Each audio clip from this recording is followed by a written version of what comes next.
안녕하세요. 호텔에 사는 회사원, 지금은 호사원 시간입니다. 일본 이슈에 관한 소식을 좀 가지고 와봤어요. 2차든 3차든 일본의 공격 시나리오 소식을 보는 와중에 금융에 관한 논쟁 소식을 가지고 누구의 말이 맞는지 예측해 보면 좀 재밌을 것 같아가지고, 요걸 가지고 좀 썰을 좀 풀어보려고 합니다. 오늘의 소설 주제는 일본의 금융보복 뭐 이런 주제로 좀 말을 해보려고 해요. 금융보복이라고 하면은 우리나라가 망하는 거 아니냐? 왜 망하냐? 뭐 괜찮다 하시는 분들도 있고 뭐 말이 되게 많아요. 뭐 저도 궁금하기도 하고 진짜 이런 것들이 있었는지도 몰랐다가 기간 보고서를 좀 최근에 봐가지고 흥미로운 좀 이슈거리가 되겠구나라고 생각을 했는데 아니나 다를까 많은 소식들이 쏟아져 나오고 있는데 네이버만 없어요. 그래서 지금 돌아다니는 썰은 금융보복에 관한 자금들이 상당하고 회수를 시작을 하면은 우리나라의 금융 문제가 생기고 주변국들이 같이 회수하는 사태가 벌어진다. 뭐 그러면 IMF와 같은 현상이 일어날 것이다. 아니다. 뭐 이런 썰들이에요. 그래서 저도 좀 이런 썰들이 타당성이 있는지 궁금하기도 하고 그래서 금융감독원에 계속 제공하는 그 보도 자료가 있는데 저도 그냥 그걸 봤어요. 그래서 그 금융감독원이 말하는 내용을 조금 참고를 좀 해보려고 해요. 뭐 다들 보고 계실 수도 있는데 모르신 분들을 위해서 제가 직접 다운 받아서 좀 말씀을 드릴게요. 뭐 보고서의 주요 내용은 일본계 저축은행 및 대부업체 현황에 대해서 금융보복 시 위협이 되는지 안 되는지에 대한 기관의 입장을 보도하고 있어요. 뭐 주요 내용을 간략히 말씀드릴게요. 일본계 저축은행 및 그 대부업계의 경우 영업자금의 대부분의 국내에서 좀 조달하고 있는데 일본 자금의 직접 차입 규모가 크지 않고 그런 점들을 감안을 했을 때 경제보복에 따른 뭐 급격한 뭐 축소 가능성 결과적으로 피해는 없다라고 지금 말을 하고 있는 거예요.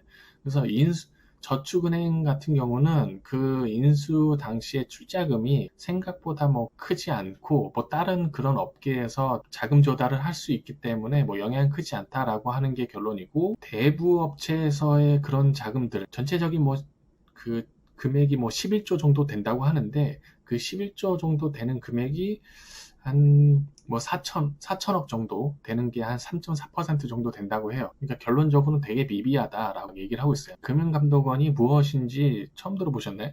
공정한 시장 질서를 확립하고 금융 소비자를 보호하기 위한 그런 기관입니다. 그러니까 우리들이 세금을 내고 있는데 그 세금을 가지고 그 믿을 만한 금융에 관한 자료들을 제공하는 기관이에요. 그런 데에서 제가 이제 보고 말씀을 드린 건데 그런데 IMF 때도 그렇고 제 성격상 항상 좀 의심하면서 사는 성격이라 그 100% 확신을 할 수가 없었어요. 그래서 정부가 계속 괜찮다고 하는데 제가 의심을 하는 이유가 계속 말하고 있지만 일본과 미국의 관계가 좀 심상치가 않다. 뭐 한국과 미국의 관계보다 미국과 일본의 그 관계가 굉장히 가깝다라고 저는 생각하고 있거든요. 미국이 지금 어떤 정책을 하는지를 보면은 트럼프 노믹스 많이 들어봤잖아요. 뭐 아베노믹스 뭐 이런 얘기도 있고 미국의 그 재건이라는 미국의 이익을 중요시하는 미국 우선주의잖아요. 그래서 미국의 주요 전략이 어떠한가 를 보면은 환태평양, 태평양 지역의 주변국들을 그 포섭을 해가지고 압박하면서 그 해권을 그 좀 장악하는 그런 어떤 패권주의적인 그런 지금 지역이에요. 근데 거기에 일본이 있고 일본이 항상 그 머리를 잘 숙이잖아요. 그러니까 그런 대세가 미국이라는 걸 알고 있기 때문에 미국 말을 굉장히 잘 듣고 있는 것 같아요. 그래서 뭐 거래를 하게 되면은 항상 그 미국에 퍼주는 식으로 많이 해왔던 것 같아요. 그런 걸 봤을 때 당연히 일본이 미국한테 무엇인가 많이 줬기 때문에 일본의 입장에서는 야, 내가 너네들한테 돈을 뭐 줄 만큼 줬고 뭐 줄 거 다 줬는데 한국 정도는 우리가 가지고 있어야 되는 거 아니냐라는 식으로 지금 얘기를 할 수 있을 거라고 좀 생각하거든요. 그러면 우리의 요건을 좀 잘 봐줘라고 할 수 있는 거죠. 돈이면 돈, 기술이면 기술 이런 것들을 다 갖다 바쳤으니 일본 편에서 좀 서야 되는 거 아니냐라고 일본이 그런 식으로 외교 정책을 펼치는 것 같아요. 뭐 어쨌든 그 8월 1일 날 협상을 한다고 하니까 기다려 봐야 되겠죠. 협상이 원만하게 될 거라고는 생각하신 분도 있는데 저는 원만하게 안 될 거라고 생각을 하고 있어요. 지금의 정권이 입장을 명확하게 하지는 않은 것 같아요. 믿음도 잘 가지도 않고 여러분들은 어떻게 생각하는지는 잘 모르겠어요. 여러모로 미국 중국, 북한, 일본 뭐 이런 주변국들이 날뛰는 가운데 그 주식장이 거의 개박살이 났잖아요, 최근에.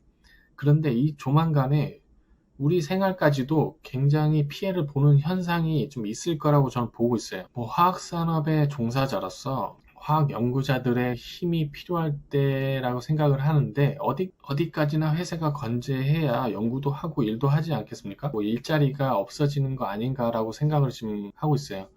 그래서 굉장히 좀 여러 가지 생각이 좀 복잡하긴 한데, 그래서 뭐 경제를 좀 많이 하다 보니까 하도 심각한 것들이 많아서 제가 좀 재미도 없고 뭐 영상만 만드는데 내내 공부만 해가지고 머리가 좀 아파요.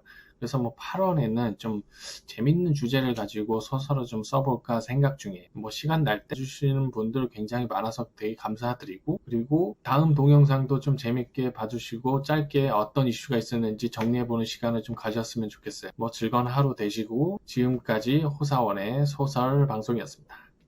감사합니다.